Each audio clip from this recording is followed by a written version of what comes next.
సెలబ్రిటీల చుట్టూ ఫ్యాన్స్ తో పాటుగా శత్రువులు కూడా ఉంటారు. వారిని బ్లాక్మెయిల్ చేయడం, బెదిరించడం లాంటివి చేస్తుంటారు. ఇలాంటివి బాలీవుడ్ కి కొత్తేం కాదు. ఇందులో భాగంగా తాజాగా హీరో సైఫ్ అలీ ఖాన్ ఇంట్లో దుండగులు ప్రవేశించి అతనిపై దాడి చేసి కత్తిపోట్లకు కారణమయ్యారు. దీంతో సైఫ్ ను ఆసుపత్రికి తరలించగా మొత్తం 6 కత్తిపోట్లు దిగినట్లు వైద్యులు వెల్లడించారు. అంతేకాదు 2 సర్జరీలు నిర్వహించి కత్తి ముక్కను బయటకు తీసినట్లు సమాచారం.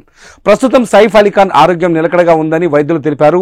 ఈ విషయంపై ముంబై క్రైమ్ బ్రాంచ్ పోలీసులు సీరియస్ గా విచారణ మొదలుపెట్టారు. ఇక సైఫ్ అలీ ఖాన్ పై దాడి జరిగిన ఘటన గురించి మిగతా సెలబ్రిటీలు వారి సోషల్ మీడియాలో భాగంగా ఒక్కొక్కరు ఒక్కోలా స్పందిస్తున్నారు. ఇందులో భాగంగా సైఫ్ సతీమణి హీరోయిన్ కరీనా కపూర్ కూడా ఎమోషనల్ అవుతూ ఇది తమ కుటుంబానికి చాలా కఠినమైన రోజు, అసలు ఏం జరిగిందో తెలుసుకునే ప్రయత్నం చేస్తున్నాం, ఈ కష్ట సమయంలో అండగా నిలిచిన వారికి ధన్యవాదాలు, మీడియా ప్రతినిధులు తెలిసి తెలియని కథనాలను ప్రచారం చేయకూడదని కోరుకుంటున్నాను, ఈ ఘటన గురించి తేరుకునేందుకు కొంత సమయం ఇవ్వాలని అభ్యర్థిస్తున్నానని ఇన్స్టాలో ఎమోషనల్ పోస్ట్ చేశారు. ప్రస్తుతం ఈ పోస్ట్ సోషల్ మీడియాలో వైరల్ అవుతోంది.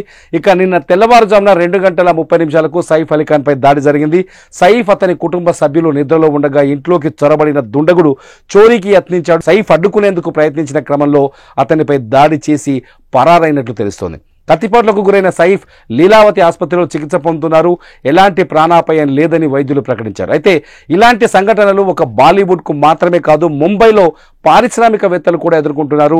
రిలయన్స్ ఇండస్ట్రీస్ అధినేత ముఖేష్ అంబానీకి ఒకసారి 20 కోట్లు ఇవ్వకపోతే నీ కుటుంబాన్ని చంపేస్తానని మెయిల్లో బెదిరింపు కూడా వచ్చినట్టు తెలుస్తోంది.